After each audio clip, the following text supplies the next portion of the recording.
So here we've got our dimensions that we need to make rules for so we can drive our assembly.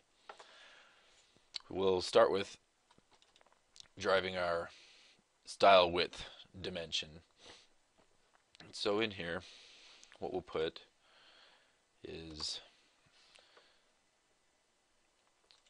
basically just the style width input. We'll go minus 0.5. Because of the way we designed our styles, the dimension we captured just captures this, for example, the default assembly, it's 2 inches wide, but the style is actually 2.5 inches wide, and we need to show that here. So that means when the assembly comes out, it'll be correct.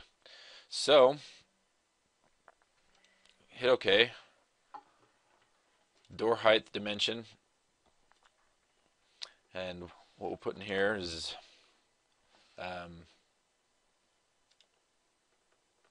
door height. That's just the input.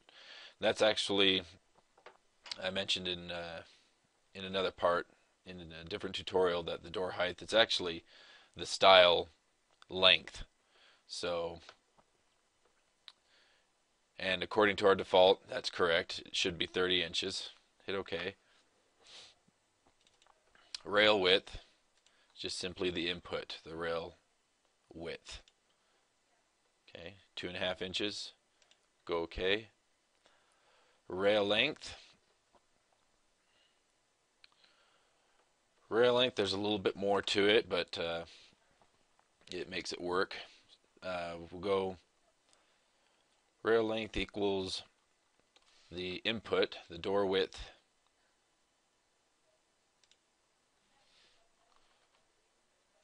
minus 2 times the style width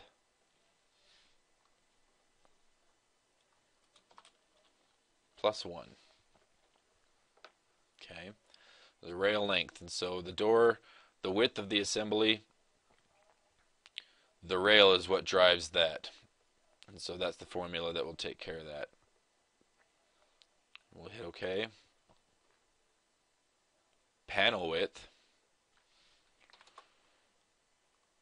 Panel width will go door width minus 2 times the rail width. No, style width, sorry. 2 times the style width plus 11/16. The 11/16 makes it so the panel goes inside of the grooves a little bit on the style, on the styles. So that's why that 11/16, it makes it so that it fits in there about 11/32, so the door stays inside in real life. So hit OK. Panel height will be the door height, or the style height, minus 2 times the rail width. 2 times the rail, not the rail type, sorry. 2 times rail width plus 11/16.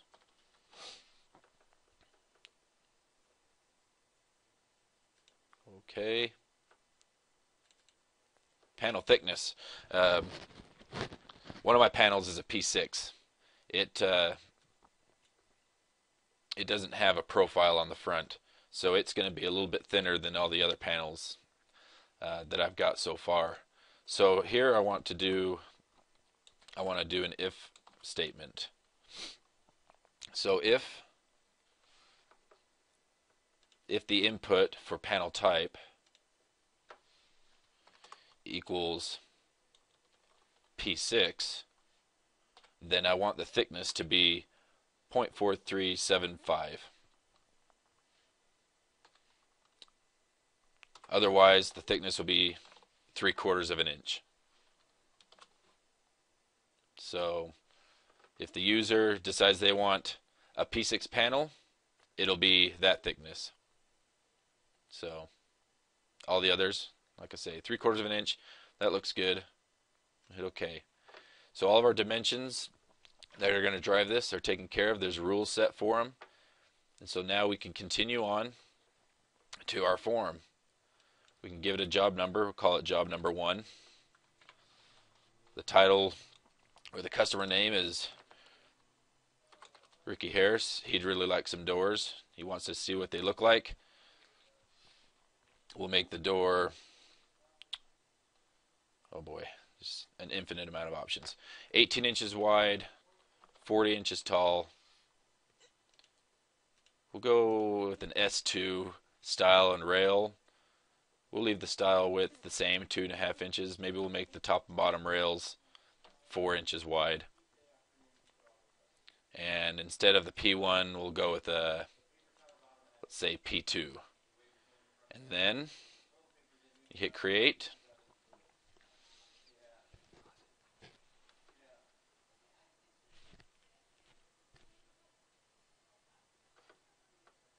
It goes through all the parts, it finds the configurations.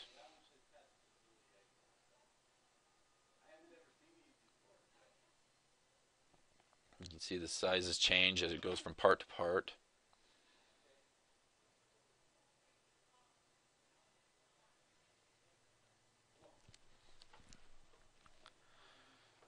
Okay, and it worked out beautifully, no errors, and it is in fact a P2 profile. Looks pretty nice. Top and bottom rails, 4 inches. So that's a pretty good looking door. And there's the how-to of how to drive your assembly in DriveWorksXpress.